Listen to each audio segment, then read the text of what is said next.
Look at this problem Mr. Murphy gave to his students today. There's no way you can solve it. There must not be enough information. I mean, you got this triangle here, and it's got a side of 2A and A. You got two angles, 45 and 75, and you got to find this X. There can't be enough information. Math man, we need your help.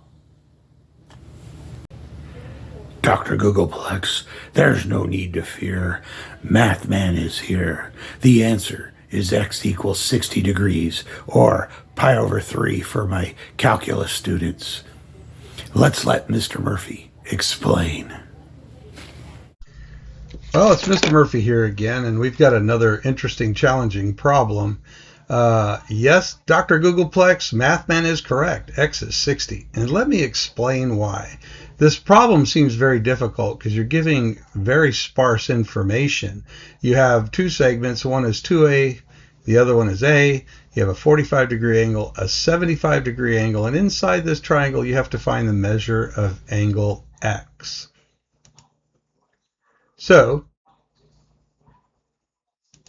what I did was I went ahead and I added some details so that when I'm explaining the answer, it's easier to follow along. So I called the point on top A, the vertex down here point B, the vertex over here C. And what I did was I broke it down into a right triangle. So I called the height of this H from this green horizontal line, and then D is the other leg of this right triangle. And I marked it as a right triangle as such. What I did, though, is I used a little bit of trigonometry. I created each one of these lines. I gave an equation. I solved two of them to find the x and y coordinates of C. And because I called B the origin, D would be the y value of C, and H would be the x value of C. And it just made it a lot easier. So I did create a Desmos dynamic graph that you can watch, and it also shows that angle X doesn't change, and it shows that angle X is 60 degrees. I will share that dynamic Desmos with a link in the comments below. So here's the Desmos graph that I made and the visual dynamic graph that I made. It starts off, I just said we're just going to let A equal 1. That makes it really easy. So AP is 1 and PB is 2 units. But if you look at the diagram, you can see I can change it. So in a little bit, we'll talk about that. Here, I just recorded X, and X is 60. You can see the solution, but as you can see in the formula for X, there's H and D1, and of course A is a variable that I can manipulate. So I created the vertical line. I created the other 3 lines. Basically, I use trigonometry, and the slope is just the tangent of X.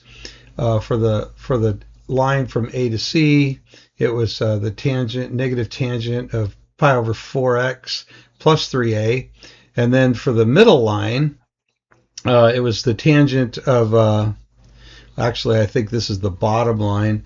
It's from B, so it's the tangent of pi over 12. That gives me my 75-degree angle. Obviously, pi over 12 is the complement of 5 pi over 12. 5 pi over 12 is a 75 degrees by B, but in order to draw the line, I had to put the complement tangent in. And then finally, the last line is from P. As you can see, we're calling it 60 degrees here, but that's only because I solved for it, or 30 degrees, but that's because right up here, this is 60 and that's 30. And so that's what we're trying to prove.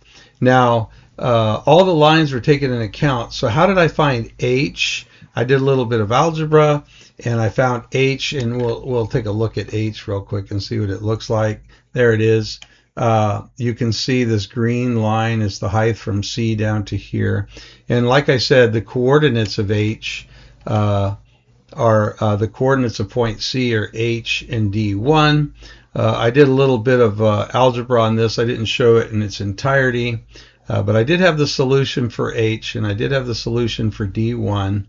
And then these points right here were just giving me the points. So now that I put all this together, I'm able to move and manipulate. So what I want you to look at is angle BPC, and I want you to look at the rest of the diagram as I change it, and you'll discover that that nothing changes other than the size. And you can see that it's all relative. You can see that that angle stays the same no matter how I do it. You're welcome to play around with this and use it to see. This was a great problem solver. A lot of people use geometry. I tend to, because I teach calculus and pre-calculus, I tend to use a lot more trigonometry with my students. But there you go. The answer is X is 60. And you're right, Math Man. X is 60. Thank you. And Dr. Gonzo Googleplex, quit sweating it, okay? Just leave it to Math Man and I. We'll give you the right answer. Mathman approves. Please remember to like and subscribe.